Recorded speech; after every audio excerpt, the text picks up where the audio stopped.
माँ जी मुझे अंदर आने दीजिए। मेरे दो नन्हे से बच्चे हैं, मुझे उनसे दूर मत कीजिए।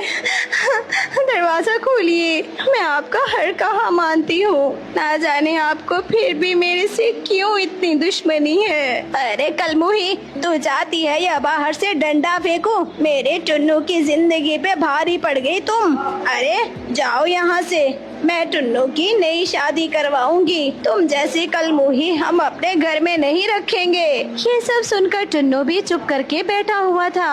माँ जी, मेरे छोटे से बच्चे हैं, उनको माँ से दूर मत करो। अरे चुप कर जा, आगे माँ के सामने बोलता है। तू अच्छे से जानता है मैं इस कलमुही के सख्त खिलाफ हूँ। टुन्नू जी मुझे अंदर आने दीजिए। बारिश बहुत तेज है, मुझे बादल के गरजने से बहुत डर लगता है। टुन्नू में जरा भी हिम्मत नहीं थी कि वो दरवाजा खोलकर रानो को अंदर ले लेता। थक हार कर रानो जंगल की दूसरी दिशा की ओर उड़ना शुरू कर देती है। तेज हवा और बारिश बहुत ज्यादा थी, जो कि रानो को पीछे धकेलते हुए जा रही थी और वो आगे उड़ने के लिए अपने पंखों को फड़फड़ा रही थी। रानो चिड़िया को एक जगह दो बड़े शिकारी चील नजर आते हैं। ओहो, एक मुसीबत मेरी खत्म नहीं होती और दूसरी शुरू हो जाती है। मुझे यहीं पेड़ की डाल पर बैठना होगा। रानो एक पेड़ की डाल पर बैठ जाती है। थोड़ी दूर वो चील उड़ते उड़ते भी वहाँ डाल के पास आकर बैठते हैं। अरे पति, अभी तो यहाँ पर किसी की बोलने की आवाजें आ रही थी। अरे मुझे भी आ रही थी, न जाने वो पक्षी अब कहाँ चला गया।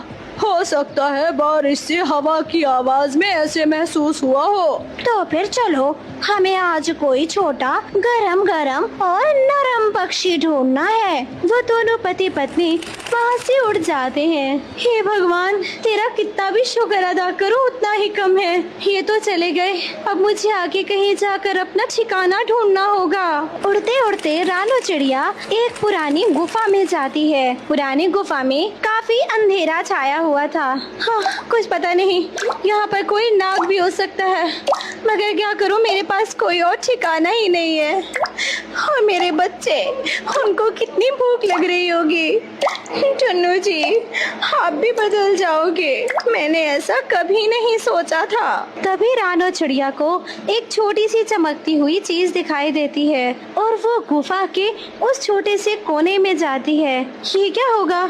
क्या मैं इसको अपना पंख लगा लूं? अगर पंख लगा लूं और ये मेरे लिए बहुत नुकसान कर दे तो क्या करूंगी मैं? रानो डर जाती है, मगर थोड़ी ही देर के बाद वो छोटी सी एक बोतल दिखाई देती है और उस बोतल से रोशनी निकल रही थी। ये तो कोई अलग प्रकार की चीजें हैं, मुझे तो कुछ जादू ही लग रहा है। ये सब मैं कुछ नहीं करूंगी इसके लिए। रानो दूसरी तरफ मुंह कर लेती है, मगर तभी उस बोतल से आवाज आने लगती है। मुझे बचा लो, मुझे यहाँ से निकालो। अरे कौन हो तुम? मैं तुम्हें भला क्यों निकालूं यहाँ से? मैं एक परी हूँ, मुझे एक जिन ने यहाँ पर कैद करके रखा है। अगर तुम अपने पंख से मुझे आजाद कर दोगी तो मैं तुम्हारी हर ख्वाहिश पूरी करूँगी। रानो चिड़िया आगे बढ़ती है और वो उस बोतल पे अपना पंख रगड़ती है। तभी तेज रोशनी निकलती है और वो परी बाहर निकल कर आ जाती है। तुम्हारा बहुत शुक्रिया रानो, तुमने मेरी जान बचाई है। आज से कई बरस पहले मुझे एक जिन ने कैद कर लिया था। चलो, अब तो आप आजाद हो गई ना। तुम दुखी लगती हो रानो। रानो वहीं पर रो पड़ती है। मेरे बच्चे भी ले लिए और मेरे पति से मुझे बात तक नहीं करने दी। मेरी सासू माँ मेरे साथ अच्छा व्यवहार नहीं करती। तुम चिंता मत करो रानो, मैं तुमको ऐसी तरकीब बताऊंगी जिससे वो सब तुम्हारे पास आ जाएंगे। तुम क्या बताओगी मुझे? मैं तुम्हें 5 किस्म की दालें दूंगी। ये रही एक दाल, ये रही दूसरी। ऐसे करके वो जमीन पर मुख्तलिफ रंगों वाली दाल पटकाती है। ये 5 दालें मिलाकर तुम दाल बाटी बनाना। दाल बाटी वो कैसे बनती है? मैं तुमको सारी रेसिपी बताऊंगी। तुम मेरे साथ ऊपर बादलों पे चलो, वहाँ पर परियां दाल बाटी शौक से खाती हैं। वो परी रानो को अपने कंधे पर बिठाकर सीधा आसमान की ओर ले चलती है। बादलों को पार करते करते उनको परियों के जहान में ले जाती है, जहाँ परियां दाल बाटी बड़े मजे से बना रही थी। रानो ने सबको देखा। क्या ऐसे बनती है दाल बाटी? अब तो मैं बना लूंगी। ये तो परियों का खाना है, क्या हम पक्षी भी खा सकते हैं? अरे हाँ हाँ, क्यों नहीं, यही तो परियों का खाना तुम्हारे ससुराल को तुम्हारी तरफ लेकर आएगा। परी वापस रानो को जमीन पर छोड़ती है। मेरे पास ठेला बनाने की चीजें भी नहीं है। जब ये बारिश रुकेगी तुम मुझे सीटी मार के जगा देना, मैं आ जाऊंगी और तुमको मैं ढेरों ढेर चीजें लेकर जाऊंगी। अगली सुबह जब बारिश रुकती है, रानो ने अपनी चोंच से छोटी सी सीटी बजाई। तभी वहाँ पर परी प्रकट हो जाती है। रानो, मैं तुमको बता रही हूँ, यहाँ पर अपना ठेला बनाओ और यहाँ पर दाल बाटी की सब्जी बनाना। पक्षी आएंगे और तुम्हारी दाल बाटी की सब्जी खुशी से खरीदेंगे।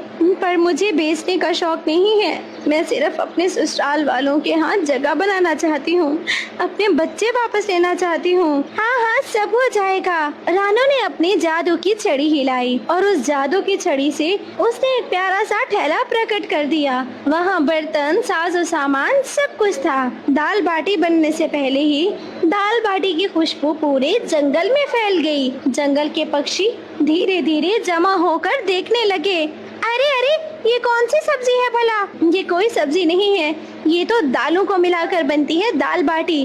दाल बाटी? अरे दाल बाटी तो हमने कभी नहीं खाई है, कैसी होती होगी भला? ये खुशबू रानो की सास को भी चाहती है। अरे क्या मस्त खुशबू है, जरूर किसी ने कुछ न कुछ बना रखा है। ये खुशबू तो मेरे पेट में हलचल मचा रही है, चूहे पेट के जगा रही है। अरे माँ जी, ये खुशबू तो बहुत मजे की है, मैं क्या करूँ, मुझसे रहा नहीं जा रहा। रानो के दोनों बच्चे टुन्नू और दादी सास सीधा खुशबू की दिशा में जाते हैं। उड़ते उड़ते वो रानो के ठेले पर पहुंचते हैं। अरे ये तो अपनी कलमुही है। माँ जी, रानो को आप ऐसे मत बोले, रानो ने न जाने क्या बना रखा है कि पूरे जंगल के पक्षी उसके पीछे पागल हो रहे हैं। अरे पागल ही बनाती है, जैसे तुम्हें अपने प्यार में पागल कर दिया था, याद तो होगा ना। मगर दाल बाटी की खुशबू ने रानो की सास को पलटने पर मजबूर कर दिया। माँ जी, आप आई हैं मेरे ठेले में? हाँ हाँ, आ गई हूँ, ये मुझे खिला दो, पैसे ले लो। नहीं माँ जी, मैं इसके बदले में घर में जगह लूंगी और अपने बच्चों के साथ रहना चाहूंगी, मैं ऐसे नहीं दे सकती। अरे ऐसे दो, वरना मैं तुम्हारे बच्चों का गला दबा दूंगी। डर के मारे रानो ने दाल बाटी की प्लेट अपनी सास के आगे रख दी। उसने जैसे ही चखी, क्या मजा है, मेरी बहू के पंखों में इतना जायका। अरे माँ जी, पहले तो आप कलमुही कहते थी और अब आप इसको बहू बुला रही हैं। हाँ हाँ, अब तू है कलमुहा, ये है मेरी प्यारी बहू। जायका देख के और उस परी के जादू से सासू माँ का दिल एकदम नरम सा हो गया। रानो ने अपने बच्चों को गले से लगाया। मेरे बच्चों, तुमको हासिल करने के लिए मैंने कितना कुछ किया है। हाँ हाँ, दाल बाटी बनाना सीखी है। ये सुनकर सभी हंसने लग जाते हैं।